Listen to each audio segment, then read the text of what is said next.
Magandang hapon po, 3:00 na ng hapon. Ang ating pong pag-usapan sa ngayon, ito nakakabahala na. May marsyalo ba? Yan ang tanong ko. Magmamarsyalo ba? Pangalawang tanong ko. At bakit ko natanong yan? Ito po ay natanong ko matapos mapabalita na inaresto si Major General Romeo Poques nang dahil lamang sa Facebook post na inaresto. At anong nakalagay sa Facebook post niya? Nakalagay po sa Facebook post niya ay isa doon ay withdraw calling the military and the police officers to withdraw support to BBM. Rebellion ba yan? Inciting to sedition ba yan? Dalawa ang kinaso sa kanya sa Quezon City Prosecutor's Office. Ang isa, rebellion, inciting to rebellion. Ang isa, inciting to sedition. Ang inaprubahan ng Prosecutor's Office at pinasa sa korte ay inciting to sedition. Ano ba yung inciting to sedition? Ang inciting to sedition po ay nagsasalita ka gamit ang iyong pananalita o yung iyong panunulat ay hinihimok mo o na-inspire mo ang mga tao na magwala. Sabihin natin magwala. Pag sedition kasi ay walang objective na gibain ng gobyerno, kundi magwawala lang. Ang tanong, magwawagi ba itong kaso laban kay General Poques? Si General Poques po ay isang retiradong general sa Philippine Air Force. So titingnan natin, alamin natin ang kaso niya.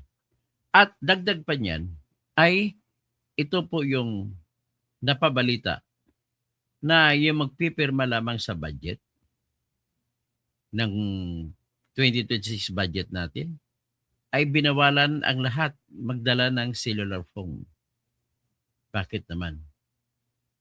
Babawalan, kung babawalan mo, lahat doon na pupunta ay nakatingin na lang, nakapanood na lang. At okay lang sana yan, babawalan mo yung mga official na pupunta doon para manood, para sumaksi sa pagpipirma. Sino-sino itong mga official na dapat pupunta doon? Ito po sila yung mga kasapi ng House of Representatives at Senate of the Philippines na bumuo ng budget na pipirmahan ni Bongbong Marcos. Kasi po, ang proseso ng budget natin, magsimula po yan sa panukala ni Marcos bilang presidente at kinatawag yung panukala na National Expenditure Program. Pero ang correct term yan is National Expenditure Proposal. So, ipapropose niya, anong nakalagay doon? The most controversial na mga proposal sa National Expenditure Program ay yung proposal sa kung ano mga proyekto na gagawin ng DPWH. Di ba, diyan nga na namatay daw, kung namatay man, si Cabral.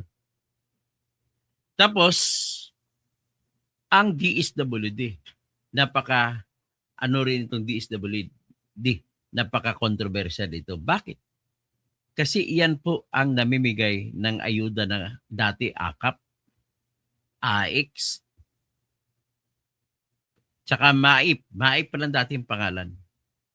So ngayon ay maipip ng tawag. So sa DSWD, ang tawag nila ay soft projects. Ang hard projects yun naman DSWD, yung mga flood control projects. So sa soft projects ay for the past 2 years in a row, 2024 and 2025, ay naglagay sila ng AKAP na hindi man lang pinag-aralan yan. Ang alam ko, utak ni Erwin Tolpo yung AKAP niya na ipimibigay. So ngayon, lumalabas na ang halos 1 billion po ang dinisaprubahan ng Commission on Audit na pundo na ipamigay sa ilalim ng AKAP. na ang findings karamihan ay hindi pasado hindi pasado ang mga tumanggap. Hindi sila pasado na tumanggap ng akap na pondo. Ang ibang pondo naman na binibigay din ng DSWD ay ang AX. Ano naman yung AX? Assistance to ah, individuals in crisis situation. So kung crisis ka, paano ba yung crisis? Alam mo, tinatanggap pa na pag wala ka pambayad sa kuryente. Tinatanggap na, bibigyan ka ng pambayad ng kuryente. Ibang mga krisis, walang pambayad sa tuition. Tinatanggap nila yan. Pupunta ka lang sa DSWD. Bibigyan ka, ipakita mo lang yung billing ng school. O pupunta ka roon, kailangan mo na bibili ng gamot. Ipapakita mo yung resita ng doktor. So, pupunta ka ng ospital, kung wala ka makukuha sa tinatag na MAIP, ay pwede kang kumuha sa AX. So, lahat ng klaseng sitwasyon na krisis ang isang tao, alam mo, walang pambili ng pagkain. So, pwede rin sila kumuha doon. Pero ang batas na ginawa nila, pag nakakuha ka na sa AX, hindi ka na pwede kumuha sa AKAP. At hindi ka na pwedeng kumuha sa MAIP. So, ano naman po yung AKAP? Yung AKAP ay para kuno ito sa mga tao na may na below na minimum wage ang sweldo, may sweldo, pero nangangailangan. So, hindi ba in the same din manner ang AX tsaka MAIP tsaka AKAP? So, dapat inisa yan. So, anyway, yung findings ng COA, umaabot po 1 bilyong piso. Yung mga nagdoble-doble pambigay, binigyan na sa AX, binigyan pa sa AKAP. At maraming mga nakalista na kine-question ng COA na hindi kwalipikado. Marami pa ngang iba dyan. Suspetsa ko lang may mga ghost na tao na beneficiary na nakatanggap pero ghost. So yan po ang mga soft projects na napapaloob sa 2024 and 2025 budget. Actually, 2023. Kasama rin. Kasama rin dyan sa mga budget na yan ang tinatawag na MAIP. Dati ang tawag sa MAIP ay Medical Assistance for Indigenous People. At indigent persons. So, ngayon, dinagdagan na ginawa MAIPIF and financially cash-strapped persons. So, iyan ang ginagawa na ngayon. Ang pagtakbo natin ng proyekto na yan mula pa sa 2022, 23, 24, 25 ay diyan po kumukuha na patunayan naman natin mga politiko natin. Diyan kumukuha ng pondo ipamigay sa mga botante. At siyempre pa, kapag ikaw ay incumbent congressman, usually congressman, hindi lang congressman involved dito, pati ibang mga mayor pa, vice mayor, governor, vice governor, at pati rin ang senador involved din. Pero kapag hindi ka kakampi na botante sa iyong constituency, wala ka matatanggap. So iyan po ang realidad. Kahit sa ang lugar natin sa Pilipinas, mapaano man ang tribo mo, kapag hindi ka kaalyado ng politiko ng congressman, yung patay kang bata ka, hindi ka makakakuha. So, sa 2026 budget, inulit nila, actually hindi lang inulit, tinanggal nga ang AKAP, wala na yung AKAP. Tinanggal yung MAIP, pinalitan ng MAIPIF. Pero dinoble naman, naging 53 billion or 51 billion ang tinatawag na AX. From the original proposal na 16 billion, naging 51 billion. At ang MAIPIF naman, naging 50 plus billion na rin. Ano ang kaisipan na sa MAIPIF? So ngayon, ang pera na binibigay sa DSWD sana yan ay dapat ipamimigay ng DSWD. Ang tanong, sino ang dapat bigyan? Kung MAIPIF ang pag-usapan natin, ay dapat wala na tayong lista-lista, punta na lang sila sa ospital para ang mamamayan natin, ma-privado man o ma-public hospitals, kung isinugod ka sa ospital doon, punta na dapat doon at doon babayaran. Wala na, dapat hindi na dapat dadaan sa mga politiko natin. Ang problema, itong 2026 na budget na pipirma ni BBM ay nilagay pa rin ang guarantee letters. Na ibig sabihin, hindi tatanggapin ng ospital ang sinumang tao kapag walang guarantee letter.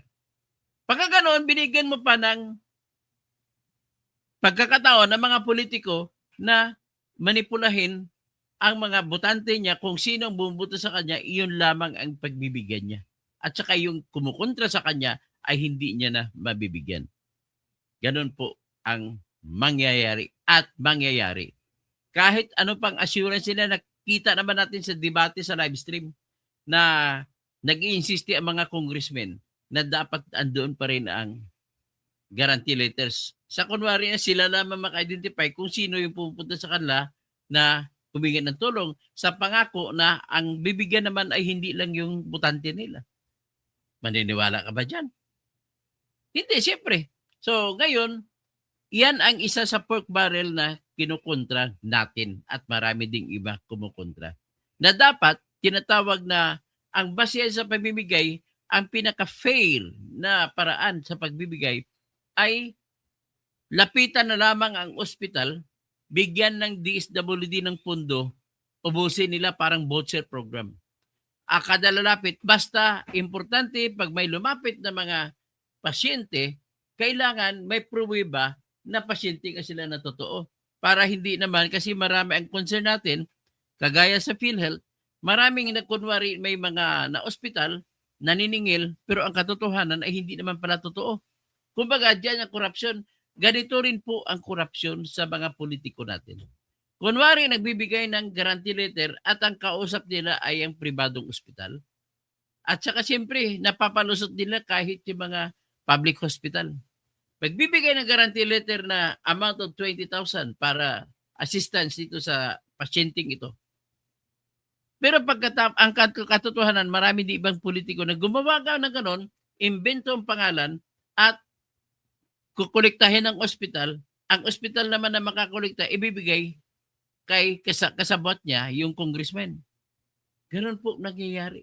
So ngayon, sa 2026, unang tingin mo nakakatawa kasi binawasan ng malaking pundo ang DPWH. Pero pagdating doon sa debate, nangakatwira ng mga congressmen, ay sir, kagaya kay Congressman Jose Alvarez. Sa Palawan siya. Sabi niya, hindi naman po pareho ang presyo ng buhangin sa North Palawan compared mo sa South Palawan. Sa South Palawan po, maraming mga ilog, kaya mura yung buhangin. Pag pumunta ka naman po sa El Nido, sa North Palawan, sa San Vicente, at saka sa Taytay, Rizal, o Rojas, na Palawan, ay mataas kuno ang bayad, ang presyo ng buhangin kasi kukunin pa sa South. Yan mga ganun, mga katwiran pinalabas nila, kaya pumayag ang mga Senado na ibalik ang mga ibang budget. Pero at least, na lumiit ng konti. Pero ganun pa man, andun pa rin yung mga flood control na iba. Uulitin pa rin nila ito. So, yan po ang tatlo. Ang isa pang problema natin ay yung tupad, na ang may hawak naman na pundo naman yan ay Department of Labor. Yan po yung mga tatlong mga budget ang bantayan natin. At pwede tayo, ang gagawin naman natin mga mamamayan, may cellphone lamang tayo, i-record nyo lang sa inyong cellphone kung tuwing may bigayan.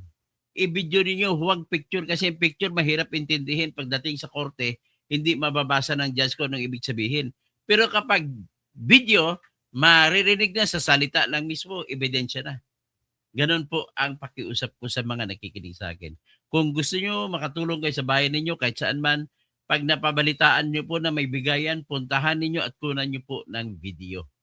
So, ngayon, kinikwento ko ito dahil naalarma ako.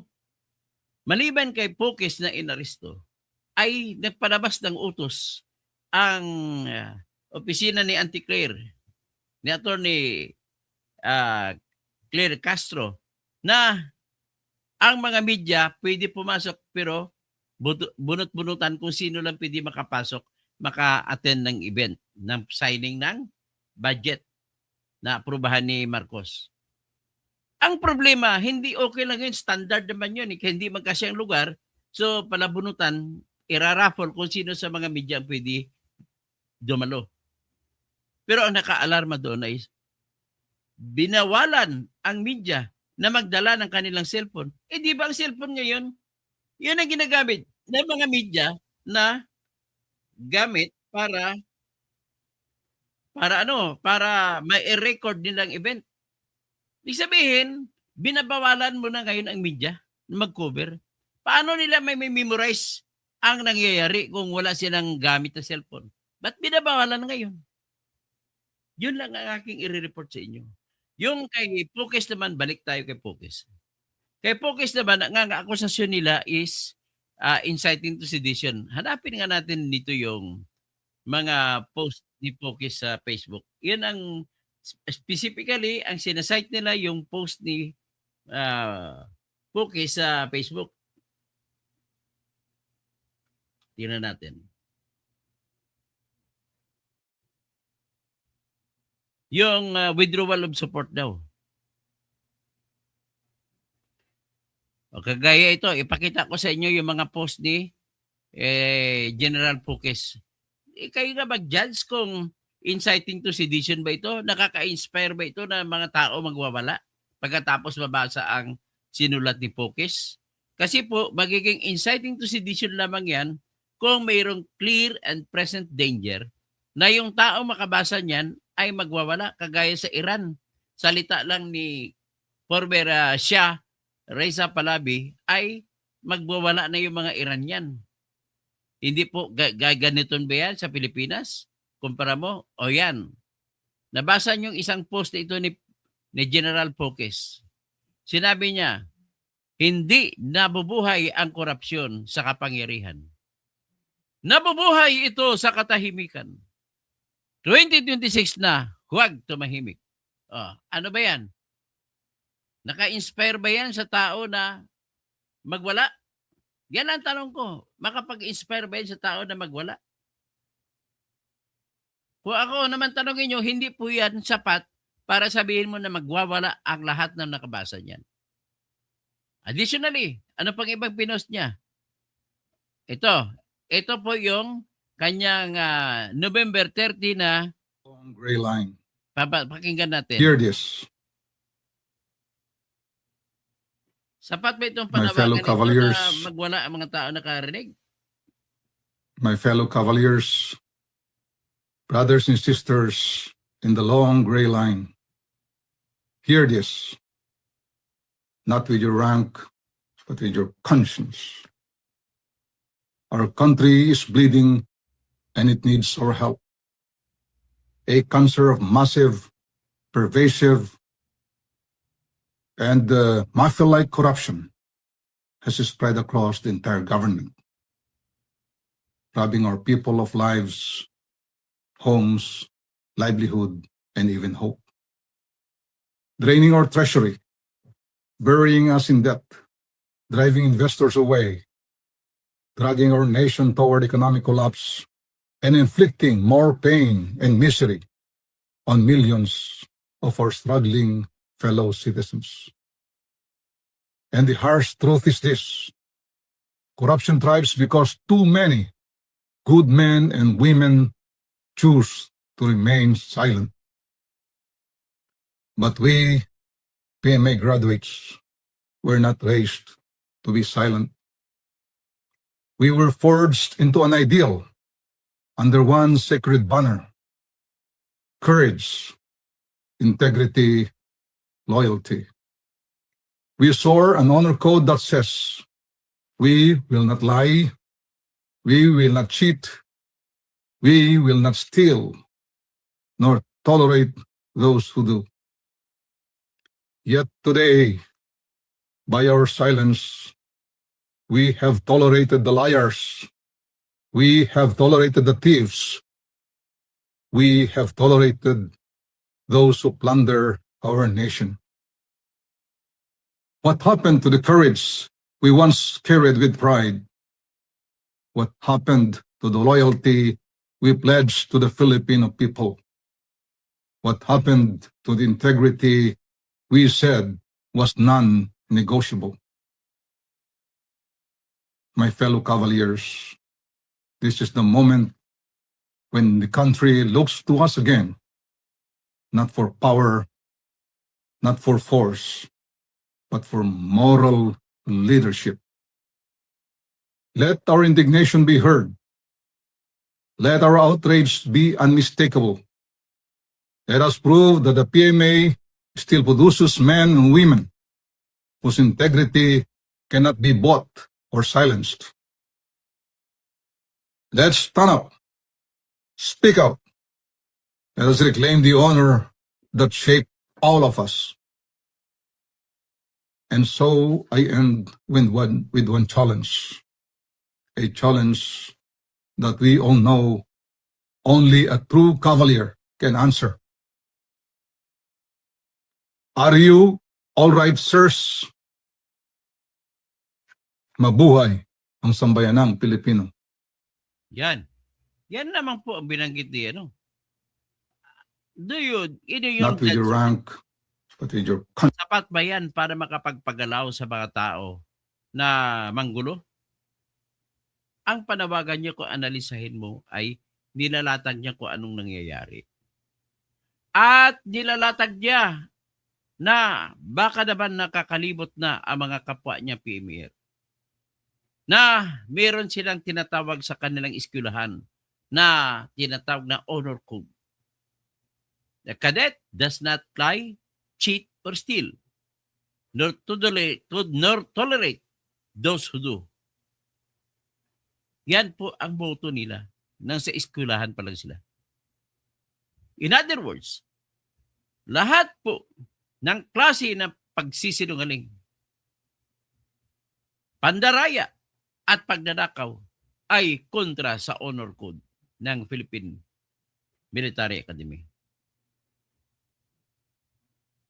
Kayo mga kabalyer na nakikinig sa akin ngayon, pati mga PNPA na although hindi sila ka PMers, pero ang nagpatayo ng PNPA ay mga kabalyers din. In other words, namana nyo rin yan mula sa PMA. Andyan ba kayo? Idealist ba kayo? Nakakalungkot isipin na marami ka makikita graduate sa PMA na mga kidnapper. Graduate sa PMPA na mga kidnapper. Na mga drug lords. At sumasawsaw sa kung ano-ano basta lamang mabigyan ng rangko ng presidente. O yan, nakikita kong isang PNPA graduate na hinahangaan ko pero nagdududa na ako ngayon, si General Nicolas Torre. Kababayan ko yan. Di ba't mo tinanggap, ang unang tanong ko sa iyo, bakit mo tinanggap ang pwesto na General Manager ng MMDA? It is an affront to your personality. It is an affront to your reputation, to your integrity as a police officer. Police ka, hindi ka manager ng mga civilian posts. Hindi ko alam kung gaano karami ang trabaho sa bilang general manager ng MMDA na kaparehas sa trabaho sa PNPA na kung saan ka natuto. Ang trabaho sa MMDA, pinakamalaking trabaho ng MMDA ay paano mo gagawin na hindi magkaroon ng traffic. Hindi trabaho ng pulis yan. Pangalawang trabaho, which is secondary to DPWH, ay yung baha sa Metro Manila ay paano mo maaresto. Sa bagay, hindi ka naman civil engineer, kundi electronics engineer ka.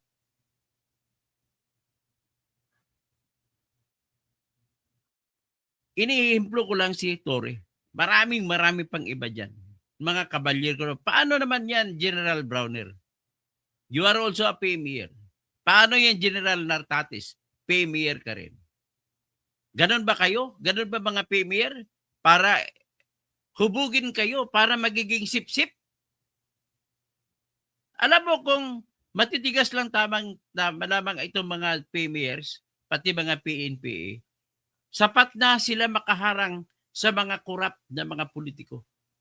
Kung hindi sila pumapayag, kasi panay kayo sip-sip, appoint dito, appoint doon, lalapit kay congressman, lalapit kay general na retired, lalapit sa mga judge, lalapit sa kung sino-sinong politiko para i-appoint na bilang maging city director, magiging provincial director. magiging regional director, magiging kung ano-anong pwesto. Lahat na lang nakasabi sa mga tinatawag na qualification na MBA. May backer ako. Pare-pareho naman kayo na hinubog dyan sa PMA at PNPA na magiging magaling. Ibig sabihin, one can never say that he is better than his classmate. Pare-pareho lang kayo. Ito naman, ito mga politiko natin, natuto na ito sa kultura na kung sinong loyal sa akin, yun ang aking i-appoint. Hindi ba dapat kung sinong loyal sa bansa, dapat yun ang pipiliin mo? Kasi ang loyal sa iyo, yun ang gagawa ng kasinungalingan, gagawa ng pandaraya at magnanakaw para doon sa politiko na pumili sa kanya. Ang sitwasyon po sa PMA at PNPA na mga opisyal ay hindi rin nalalayo sa sitwasyon ng mga abogado na gusto maging judge, gusto maging prosecutor. Sip-sip dito, sip-sip doon para mailagay, maisasama sa shortlist. Hindi na na-exempt dyan si Remulla. Ginamit niya ang kanyang pagiging malapit na malapit kay BBM para talunin niya ang ibang mas kwalipikado pa sa kanya. Tandaan mo yan, Boying Remulla. The only qualification required of a lawyer to be an ombudsman is reputation for honesty. At kapag ikaw po ay naging politiko, red flag ka na, dapat disqualified ka na. Kasi hindi mo kaya na magiging malaya pag ikaw ay politiko. Sigurado ako na namimili ka rin ng buto nung ikaw tumatakbo para maging congressman ka ng district nyo sa Cavite o naging gobernador ka sa Cavite. Kaya, ikaw talaga one of the biggest disgrace and disdain of this nation is Remulla. Unang-una, huwag ko na questionin ang iyong katalinuhan. Although ang dami mong palpak na desisyon, magbendalo ka pa. Nakakahiya yan sa batch ninyo sa University of the Philippines. Kaklase mo yung one of the best justices ng Supreme Court na si Justice Marvick Leonin. Yan po ang nangyari. Kaya ang nag-shout out ako ngayon, inaalarma ko na bakit kinikitil na ngayon ang kalayaan sa paghahagilap ng balita. No less than Claire Castro has imposed on the reporters assigned with Malacanang not to bring their gadgets in covering the signing of national budget for 2026. Ano ba meron dyan? Bakit itatago nyo? Di ba? Ano bang meron dyan? Kung wala kayong tinatago, hindi na balikat yung mga official. Dapat pupunta dyan kahit sino na nadadalo ay dapat walang pagbabawal sa pagdadala ng cellphone. Ang cellphone po ay dugtong na ng buhay ng bawat isa sa atin. You can never live without a cellphone. Lalo na sa mga media men, mga taga-media. Yun na pong armas nila sa pag-interview. Nare-record nila dyan. And if you will prevent them from bringing, you have committed the sin of prior restraint, Attorney Castro. Alam niyo ba kung ano ibig sabihin ng prior restraint? Yung hindi pa nangyari ang insidente, ay binawalan mo na siya sa mga bagay na may relasyon sa insidente. Kung mediaman ka, kung ikaw ay broadcaster, paano ka maka-interview kung wala kang cellphone? Sir, ano sir nangyari? Paano magre-record? Kung wala yung gadgets. Di ba ito'y Marcialona na aligaga na nagpapanik na si BBM? Natatakot siya doon sa kay General Poques. Tingnan natin ang iba pa. Ano pa bang ibang ginawa General Poques? Ito, December 2. I-play natin ito. Yung mga vlog at saka mga post ni General Poques sa Facebook, yun ang ginamit na kaso laban sa kanya. Ito, pakinggan natin. Yung taong bayan nagsasabi, hindi na karapat dapat maging Pangulo ang ating Pangulong Bongbong Marcos. Yun lang. Sir, kanina meron din po kayo nabanggit about Sir Bronner. Pwedeng, Yes. Oo.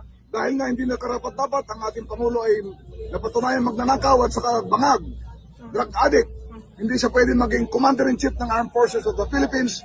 Kaya tayo, ang mga taong bayan na nananawagan na ang Chief of Staff sumama sa sigaw ng tao pakinggan ang hiling ng tao na mag-withdraw na siya ng support kay Chief of Staff, ay kay President Ferdinand Bebelin Marcos. Yung taong bayan nagsasabi, So, ibig sabihin, ang essence o ang sustansya ng sinabi rito ni General Focus noong December 2, 2025 ay hinihikayat niya ang mga kung sino man ang mag-withdraw ng suporta kay BBM. Ang tenor niya, si BBM po ay adik.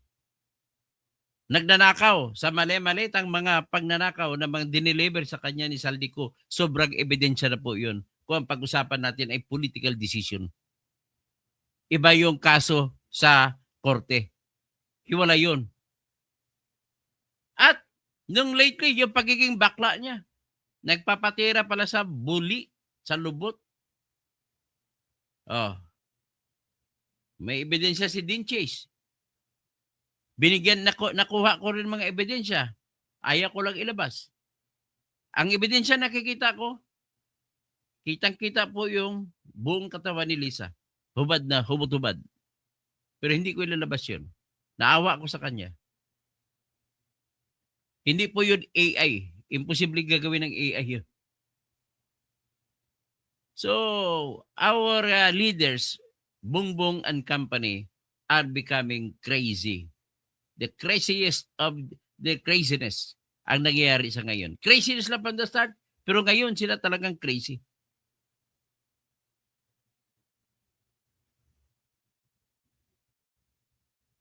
Saan ba nagmumula itong galit ni Kwan? Kung ano yung pagpapahayag ni General Pukis. Tingnan muna natin kung paano sa dito inaresto.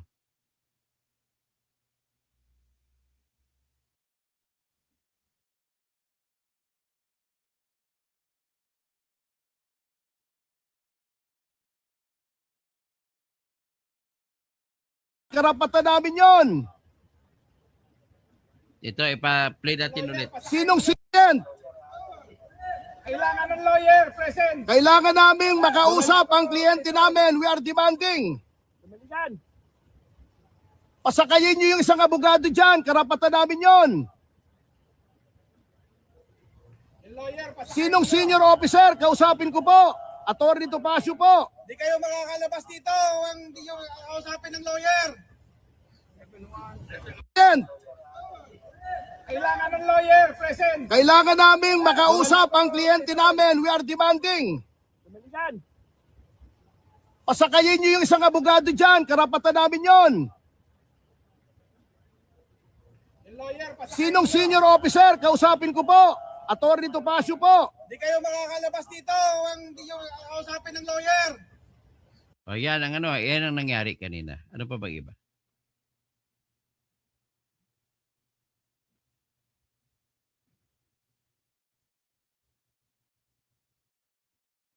So ito si Kwan kanina, itong 4 hours ago. Ito po si General Pukis. So nakita niyo si General Pukis ng serbisyo sa bayan. Isang piloto. Retired Air Force General Romeo Pukis was arrested today on charges of sedition filed by the CIDG. So who is Romeo Pukis? He was a career Air Force officer, a major general, and a man trusted with command, logistics, disaster response, and national security. The kind of resume Filipinos are taught to respect without question. But retirement didn't really end his closeness to power. Like many senior officers under Rodrigo Duterte, Pukis was given a civilian post with board seats at BCDA and later PNOC. This wasn't unusual. Duterte openly favored ex-military men for civilian jobs. Dozens were appointed across government during this time. That's where things start to tilt. Because when retired generals stay inside the orbit of power, some begin to believe they're more than private citizens, that they're guardians, correctors, and men who can step in when democracy feels messy or slow. History shows where that thinking leads. Come 2025, Pocus was no longer just criticizing government policies. He was linked to actions authorities viewed as destabilizing, enough to land him facing an inciting to sedition case, from decorated officer to accused agitator. That shift didn't happen overnight. It followed a familiar Philippine pattern. And this is exactly why military adventurism cannot be tolerated. Because we've lived through it before. Repeated coup attempts after 1986, civilians killed, economies shaken, institutions weakened. Every time soldiers tried to fix politics, the country paid the price. That's why the Constitution is blunt about this. Civilian authority must always be supreme over the military. So why do some career officers fall into this trap? Because soldiers are trained to act rather than wait. Because command creates moral certainty and retirement, plus political access can feel like unfinished duty. And because power once tasted is hard to fully give up.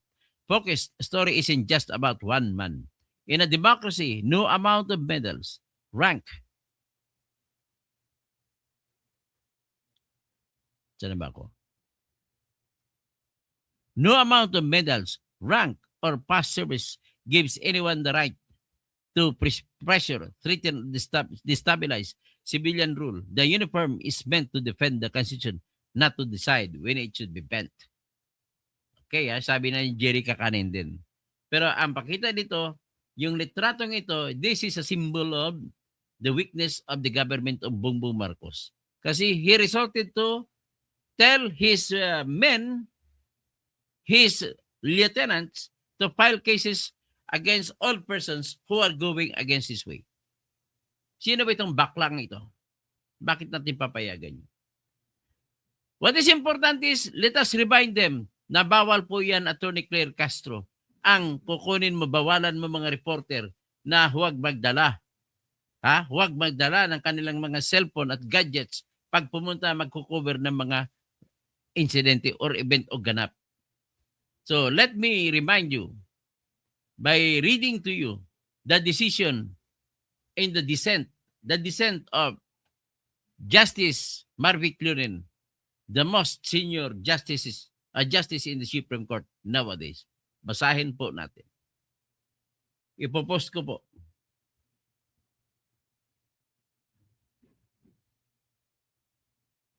Ito po yung panulat ni Justice Marvick Lurin. Basahin natin po sabay-sabay. Sabi niya, here, respondents mainly contend that Rappler's prohibition from attending presidential events is not a form of prior restraint. Yan, the same thing, binawalan na umadumalo na mag-cover ng insidente para gawing report ang Rappler. And that the documentary requirements for accreditation do not restrict the publication of news articles. Kaya dinahilan na, pinaikot-ikot na hindi naman binabawalan ang Rappler, kundi hinanapan lang ng papel. Ganon din yun. Pag hindi makapagpakita ng papel, di binawalan nyo. Yan ang katwiran ni Justice Lurin. So sabi ni Justice Lurin, respondents ito sa gobyerno argue that the accreditation which necessitates a Securities and Exchange Commission registration is enforced to ensure that only legitimate mass media entities and journalists can access presidential events. Yun ang argumento, ang counter-argument ng Malacanang. Pero sabi naman ni Leonen, I disagree with the respondent. Accreditation of the press constitutes prior restraint. Yan, bawal ang prior restraint. Ibig sabihin, yung bago mangyaring insidente, may pagbabawal na nangyari. Ang tawag diyan ay prior restraint. It is a government regulation that burdens and touches upon the work of the free press in the production and publication of news. A license or permit is required before the press can effectively do its work. It touches upon the exercise of free press. If a press entity cannot comply with the documentary requirements for accreditation, its access to the source of news is hampered. This is regardless of the fact that the press can due to its ingenuity, still produce and publish news. Accordingly, the order is presumed unconstitutional and the government has to prove its constitutionality. It failed to overcome this burden. The requirement of registration is a content-neutral regulation that regulates the time, place, and manner of the press coverage of the events and gathering of information. So, ibig sabihin nito, kung meron man kayong regulasyon na gagawin, yan dapat ay hindi makaapekto sa pagre-reporting ng mga media. So, the government must show that the regulation advances a substantial government interest. The interest is not related to the suppression of the speech, and the restriction is not greater than what is essential to facilitate the interest. It must be reasonable and narrowly drawn to fit the regulatory purpose with the least restrictive means undertaken. Here, dito, the restriction is greater than what is necessary to achieve the government's interest. The guidelines are not reasonably and narrowly drawn. The legitimacy of the press and journalists is a matter which the state cannot regulate. A statutory body does not regulate the press in the Philippines. President number 576 expressed the policy of the state to allow mass media to operate without government intervention or supervision in policy determination and news dissemination activities. The media is intended to operate through self-regulation. Thus, the state cannot interfere and regulate the press by attempting to determine which media outlets are legitimate and which are not. The Presidential Communications Office, through the Media Accreditation Registration Office, does not have the power to be a media regulatory body. Further, respondents failed to prove that the Securities and Exchange Commission registration requirement is the least restrictive rule in regulating which journalists may be allowed to cover presidential events. There is no explanation of how their current requirements are reasonable and narrowly drawn to fit their purpose. On the other hand, the consequence of banning petitioners from covering presidential events like the signing of the presidential national budget has invasive effects on the exercise of the free press. Covering government events and information gathering are indispensable for the press to deliver the news. When the government restricts these activities, it hampers the work of the press and harms the stifles the function of the media and the democracy. Government interference in the form of a prior restraint, especially affecting the media, bears the heavy burden of invalidity. Yan po ang sinabi ni Justice Marvic Leonen. So, bawal po yan na ginawa ni Bongbong Marcos na bawalan ang mga media na magkukover sa pagpipirma ng budget na isurrender ang kanilang mga cellphone at saka ibang lahat ng gadget. Malaking pagbabawal po. So with that, I leave to you the conclusions out of the premises and the analysis that I gave. Salamat po sa inyong lahat at mag-shout out na lang ako. Ay, Maria Victoria Sanchez, lahat gusto patahimikin ni Bangag. Gusto niya sumunod sa kanya. Si Sin Colats, hi po. Jefferson Chaco, hi. Tapos si Amel Mutalib, mga kapwa ko imisyuan. Assalamualaikum. Alaikum assalam, Amil. Doc Attorney, Engineer Totsky, it's too big.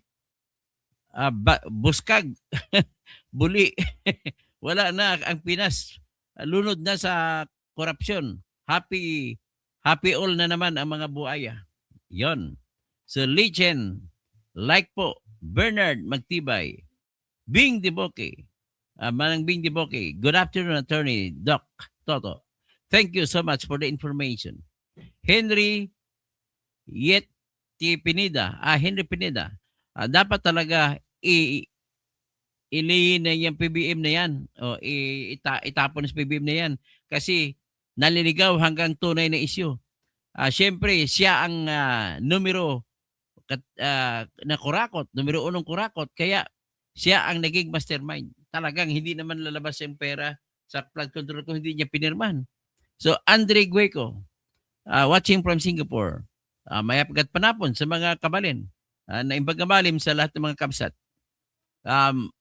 Marahin hapon sa lahat ng mga Bicolano, maupay na kulop sa lahat ng mga waray-waray. Maayong hapon sa tanang mga Cebuano, Ilonggo, Bolano. Tapos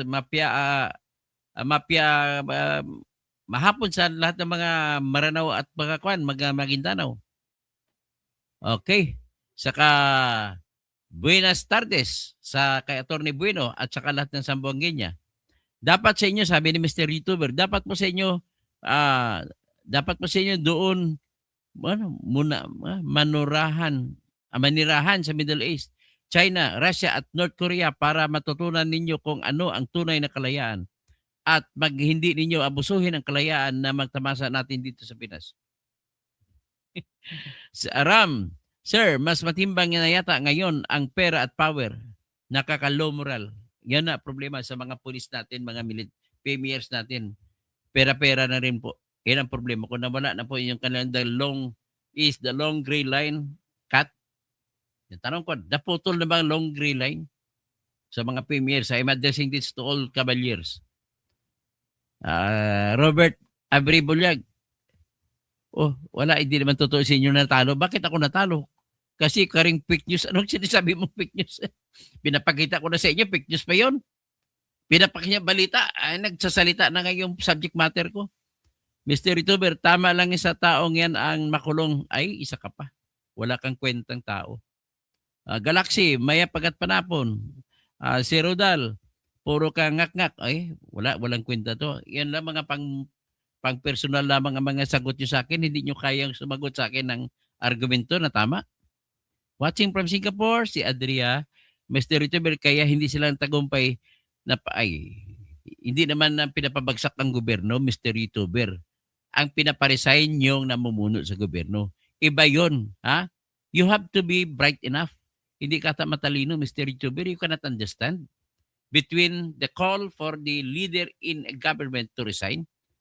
It is one thing, kung government ang awayin mo, rebellion yun. Pero pag ang tao lang namumuno sa gobyerno, hindi po rebellion yun. You are only asking him and demanding him to resign. Kasi bakla siya, number 1, pinakahulihan. Adik, number 3, nangungurakot ka na tumatanggap ng malay-malitang mga bilyon-bilyones. Yan lamang po. Hindi nyo pa naintindihan yan. Kung hindi nyo pa naintindihan yan, dapat sa inyo ay ipagdasal lang na mamamatay kayo. Isusumbong ko kayo kay Cara David. Lorita Borja. Lorilito Borja. Takot po sila sa katotohanan, sir. Okay, ganun nga siguro. Anjuli Baldino, you. Bakit ano big you? Ano ibig sabihin ng you? Crazy. Crazy? Ako bang crazy? Narciso Francisco, palitan mo at matalino ka. Sino? Ano ibig sabihin?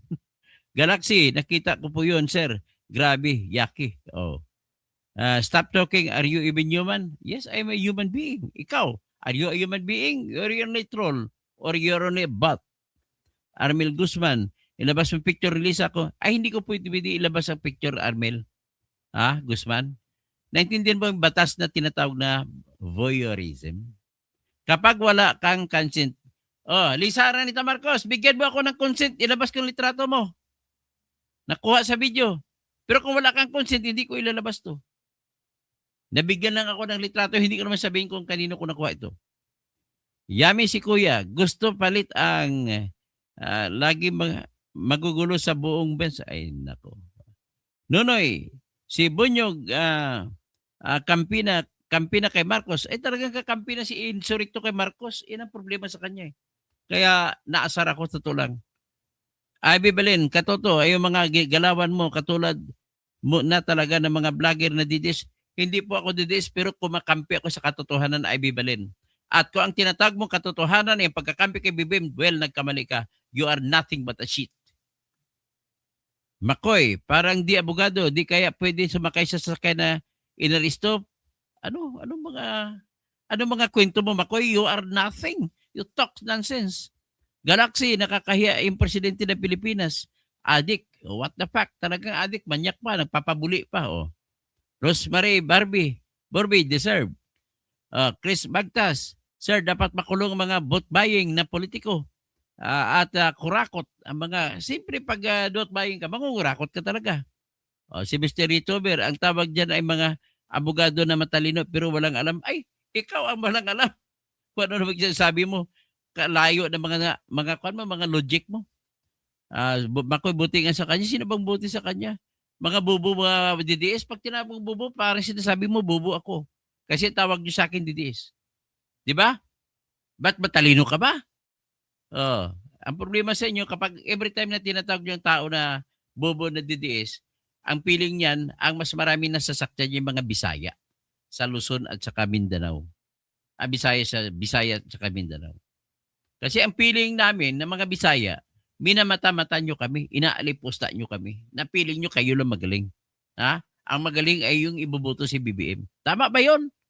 Let us not talk about race here. Let us talk about kung sino ang tao kahit saan ba siya nagaling tribo kapag magaling. Bakit mahal namin siya, no? Si Chubby Singson. No, Ilocano rin yan, hindi rin Bisaya yan.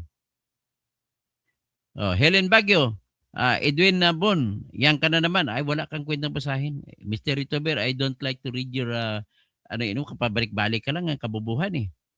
Get me, malapit na rin hulihin, Mr. Ka. Ay, gawin nila kung gusto nila ko hulihin. At anong kasalanan ko?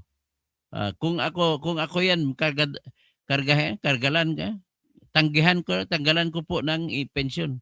Ay, ano ba kayo? Sino ba kayo? Ay, hindi ko nabasahin ang iba, ha? Ay, Bibalin, ikaw ba sympathizer ni Junior Addict? Kim Changpol, buti yan para sa inyo, ginugulo nyo. Ay, isa pa itong gago ito.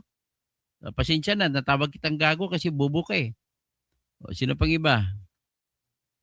Snap salute to you, sir. General Pukis. Yun, mabuti pa ito. Pinupuri si General Pukis.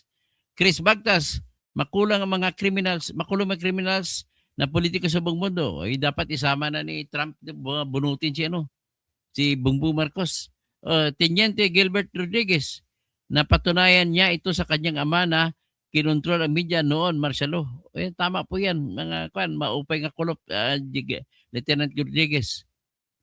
Si D.L. Lascano, dapat ginagaya kay Maduro ito.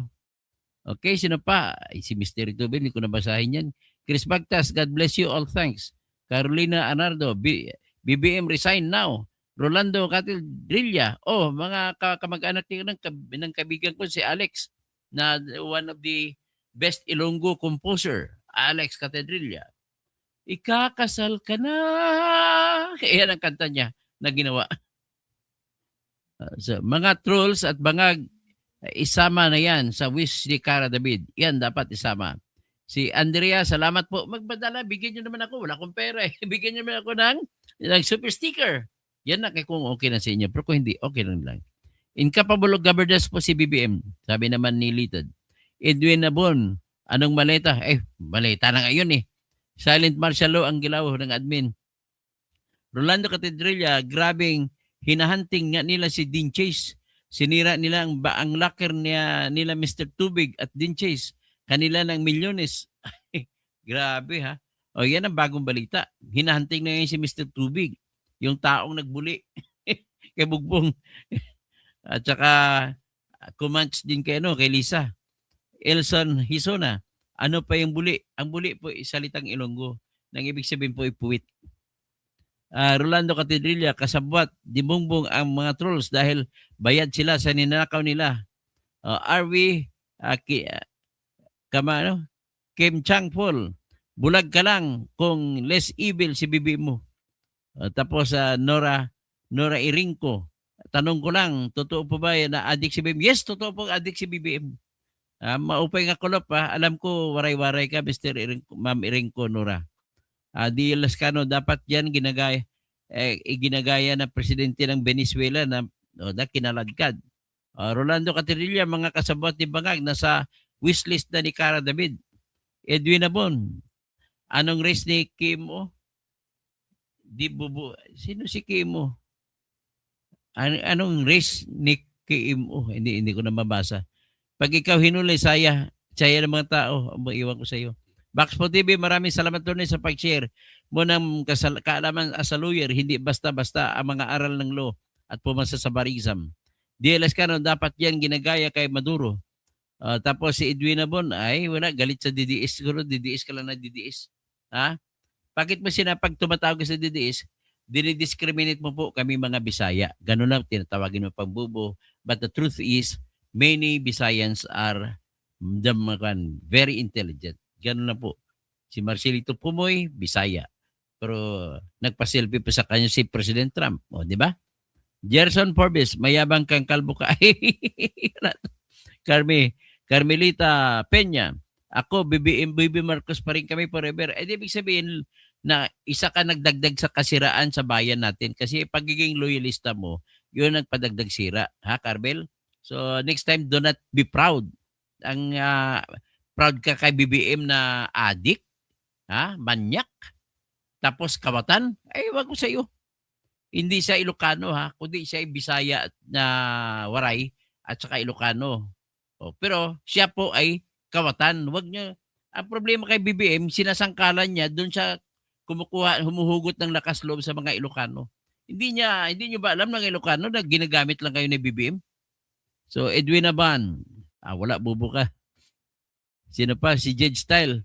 Si Rolando Catedrilla. Maraming salamat po, Sir Rolando Catedrilla. Judge Style TV o kapwa ko MSU1.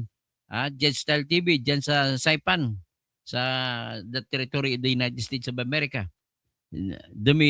Domiciano Balisa Lisa. Happy New Year. Happy New Year ulit sa inyo. Ellen Orga, patunayan mo. Anong patunayan? Solid Duterte tayo. Sabi naman ni Nora Erenco. Ernesto Balsi, bago ka mag-apo sa adik. Hindi, napatunayan ko na po. Ernesto. Kagago lang sa iyo pag hindi ka maniniwala. Rolando Catedral, salamat pariente sa pagnanaka. Sasabi ng totoo, kapitbahay namin dati sa Maranian Village nung Frank. Si Frank Catalunya po ay kapatid ng nanay ko po. Tapos, bakit pa wala kayong buhok? Ay, tatanong ba yan? Ibig sabihin, ininusoto mo ako. Ibig sabihin, inaaniposta mo ako dahil wala na akong buhok. Tignan ko nga, yung puwit mo may buhok ba? Wakin, we are proud to hail from Mindanao, superior ang Tagaluzon sa pagnanakaw. Wag naman tayo mag-api. Basta sa atin is, let us take this discrimination as our motivating power para maging sumikat, para gumawa palalo ng mabuti. Okay? Magandang hapon po sa inyong lahat.